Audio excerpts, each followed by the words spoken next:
crime natin yung nangyayari sa 2023, right? Kung ikumpara mo siya sa 2024, mas malala. Kumbaga, hindi man naranasan man ng ibang bansa ang tsunami, tayo makaranas na ngayon ito. Kumbaga, ito na yung pinaka-worst and massive event in history. Pinag-iingat din ni Rudy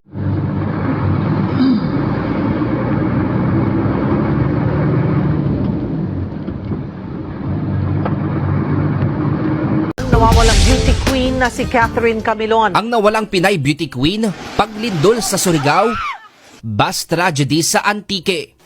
Sabay sa pagputok ng mga kaganapang ito ang pagkakakaladkad sa pangalan ng isang psychic na si Rudy Baldwin. Dahil ang mga yan, nahulaan o nakita niya na bago pa man nangyari. At para ngayong taon ng 2024, heto't may bago siyang nakikita. Ang 2024, massive siya, worst for worst.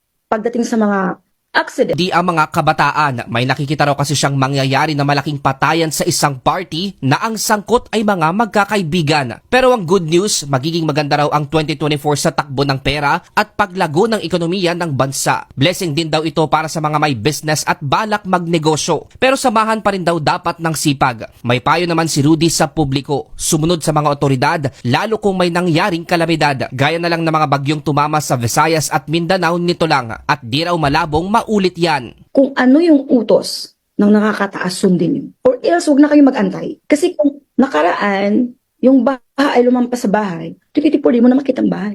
There's a one place around Visayas and Mindanao na talagang di mo mabilang yung mga nawawala. 5 bagyo. Sunod-sunod po yun. Kilala na si Rudy Baldwin sa umano'y kakayahan niyang ito na makita ang mga pangyayari sa hinaharap at aminado rin siyang hindi lahat ay naniniwala sa kanya. Kung siya raw ang tatanungin, gusto niya nang mawala ang kakayahang ito dahil sa bigat ng dinadalang pangitain araw-araw. Yung mga tao naman na mabash, sarili nilang opinion yun. And I do respect sa kanila. I'm not asking them na to believe me.